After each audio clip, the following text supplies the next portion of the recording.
കച്ചവടക്കാർക്ക് എത്ര പേർക്ക് ഈ ഒരു കാര്യം അറിയുമെന്നുള്ള എനിക്കറിയില്ല കേട്ടോ. ഈ Paytm വഴി നമ്മൾ പണം സ്വീകരിക്കാറുണ്ട്. നമ്മൾ കസ്റ്റമർ കൂടുതൽ ആൾക്കാർ ഇപ്പോൾ QR സ്കാൻ ചെയ്തിട്ടാണ് നമുക്ക് പൈസ അയച്ചു തരുന്നത്. പക്ഷേ Paytm വഴി നമുക്ക് കിട്ടുന്ന പൈസ പിറ്റേന്നാണ് നമുക്ക് സെറ്റിൽഡ് ആണ്. എന്നാൽ ആ സെറ്റിൽഡ് ആണ് എമൗണ്ടിൽ കുറവ് വരുന്നുണ്ടോ എന്നുള്ളത് നിങ്ങൾ ശ്രദ്ധിച്ചിട്ടുണ്ടോ?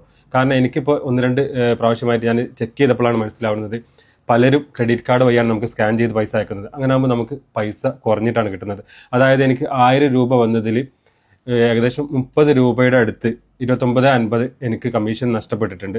അതുപോലെ തന്നെ 500 രൂപ ചെയ്ത ആളിൽ നിന്ന് എനിക്ക് 150 രൂപ കുറഞ്ഞിട്ടാണ് കിട്ടിയത്. അങ്ങനെ ആകുമ്പോൾ നമുക്കൊരു വലിയൊരു നഷ്ടമായിരിക്കും. നമ്മൾ അറിയാത്തവരാണെങ്കിൽ ഞാൻ അന്വേഷിച്ചപ്പോൾ ഈ ഒരു ഓപ്ഷൻ ഓഫ് ചെയ്യാനുള്ള സെറ്റിങ്സ് ഉണ്ട്. അത് നമ്മുടെ Paytmന്റെ പ്രൊഫൈലിലേക്ക് പോയതിനു ശേഷം പ്രൊഫൈൽ ഓപ്പൺ ആക്കിയിട്ടുണ്ടെങ്കിൽ പേയ്മെൻറ്റ് ലിമിറ്റ് ചാർജ് എന്നുള്ളത് ഓപ്പൺ ചെയ്യുക.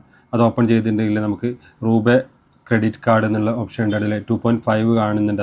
അത് ഓഫ് ചെയ്തിട്ടുണ്ടെങ്കിൽ ഈ ഒരു ഓപ്ഷൻ നമുക്ക് ഓഫായി കിട്ടും. ഈ ക്രെഡിറ്റ് കാർഡ് വഴി പണം സ്വീകരിക്കാൻ താല്പര്യമുള്ളവർക്ക് ഇത് ഓഫ് ചെയ്യേണ്ട ആവശ്യമില്ല കേട്ടോ. എനിക്കെന്തായാലും ഇത് താല്പര്യമില്ലാത്തത് കൊണ്ടാണ് ഞാൻ ഓഫ് ചെയ്തത്. കാരണം 500 രൂപക്ക് 150 രൂപ എനിക്ക് നഷ്ടമായിട്ടുണ്ടെങ്കിൽ അതൊരു വലിയ നഷ്ടം തന്നെയാണെന്നാണ് ഞാൻ മനസ്സിലാക്കുന്നത്. ഇനി ഇതിനെക്കുറിച്ച് കൂടുതൽ അറിയുന്നവരുണ്ടെങ്കിൽ ഒന്ന് കമൻറ്റ് ചെയ്യണേ.